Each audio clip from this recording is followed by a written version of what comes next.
तो hello students, welcome back to my YouTube channel Rajasthan exam news. और SET exam 2023 की बात करेंगे। क्या होगा सिलेक्शन का फॉर्मूला और प्रश्नों पर आपत्तियों को लेकर भी हम बात करेंगे।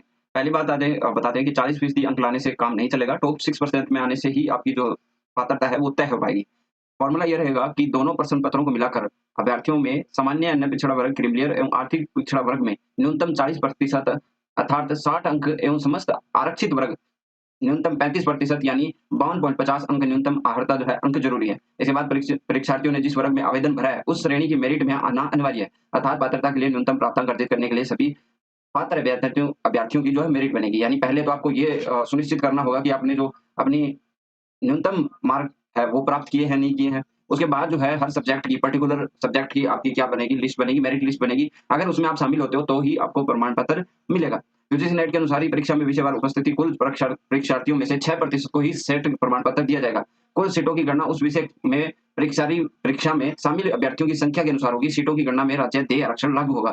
कहने का मतलब है, मान लीजिए कि काफी सारे सब्जेक्ट्स हैं और काफी सारे सब्जेक्ट्स में कुछ सब्जेक्ट्स ऐसे हैं जिनके अंदर जो है संख्या ज्यादा होगी कैंडिडेट्स की। कुछ ऐसे सब्जेक्ट भी हैं जिनके अंदर बहुत कम स्टूडेंट की संख्या होगी। तो उसमें से आपको जो स्टूडेंट अपीयर्ड हुए हैं उनका 6% का जो है मेरिट लिस्ट बनेगा और 2 दिन में जारी हो जाएगी आपकी उत्तर तालिका। आगामी 1-2 दिन में गोविंद गुरु जनजातीय विश्वविद्यालय की ओर से सभी विषयों के जो प्रश्न पत्र हैं उनकी जो उत्तर तालिकाएं हैं सेट की वेबसाइट पर अपलोड की जाएगी। यदि किसी अभ्यर्थी को प्रश्न पत्र व उत्तर में किसी प्रकार की त्रुटि लगती है तो वो निर्धारित शुल्क ऑनलाइन जमा कराकर परिवेदना प्रस्तुत कर सकेगा। 26 मार्च को 7 मुख्यालयों पर सेट की परीक्षा हुई थी। 349 परीक्षा केंद्र थे। लगभग जो है 1,35,323 परीक्षार्थी पंजीकृत थे। उसमें से जो है 81.14% यानी 1,09,803 अभ्यर्थियों ने दिया था इम्तिहान। 30 विषयों की हुई है परीक्षा। और ये देखने वाली बात होगी कि किस सब्जेक्ट में कितनी अटेंडेंस रही है, कितने अभ्यर्थियों ने पेपर दिया है, उसका 6% जो है पात्रता में लिया जाएगा। जिसमें ज़्यादा संख्या होगी कैंडिडेट्स की, उसमें ज़्यादा स्टूडेंट भी सिलेक्ट होंगे। ये भी एक इंपॉर्टेंट देखिए,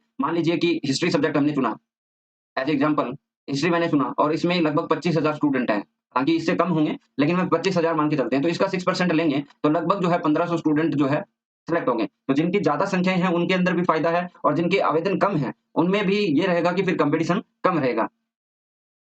प्रत्येक विषय में 6% अभ्यर्थियों को ही पात्रता प्रमाण पत्र जारी किए जाएंगे। दोनों प्रश्न पत्रों को मिलाकर आरक्षित वर्ग को 35% और जो जनरल कैटेगरी के स्टूडेंट है उनको 40% न्यूनतम अर्हता जो है अंक जरूरी है। जिसके बाद ही वरीयता सूची में शामिल किया जाएगा। 1-2 दिनों में उत्तर तालिका भी जारी कर दिया जाएगी। ये जो है कुलपति ने बताया जीजीटीयू यूनिवर्सिटी के। तो हमें देखने वाली बात होगी कि 6% की जो कट ऑफ है वो कितनी जाएगी।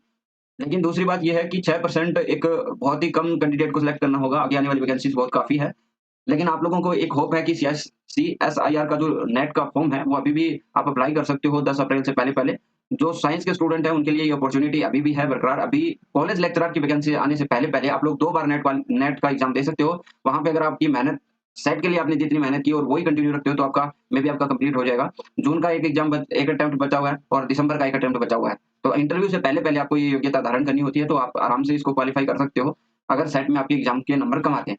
कैसे होगी देखिए, सेट 2023 आयोग की तर्ज पर मॉडल प्रश्न पत्र जारी किया जाएगा। यानी मास्टर पेपर आपको डाला जाएगा, आंसर की पर आपत्तियां भी मांगी जाएगी और पहले यूनिवर्सिटी पहले स्कैन पेपर जारी करेगा। उसके बाद जो आपके ऑथेंटिक बुक होगा, प्रमाणिक पुस्तकों का हवाला देने के बाद आप जो है आपत्ति है वो दर्ज करवा सकते हो और आपत्ति के लिए जो है ऑनलाइन शुल्क जमा करवाना होगा। तो आज के लिए बस इतनी ही अपडेट। आगे अपडेट्स के लिए आप हमारे चैनल को सब्सक्राइब कर सकते हो। Thank you.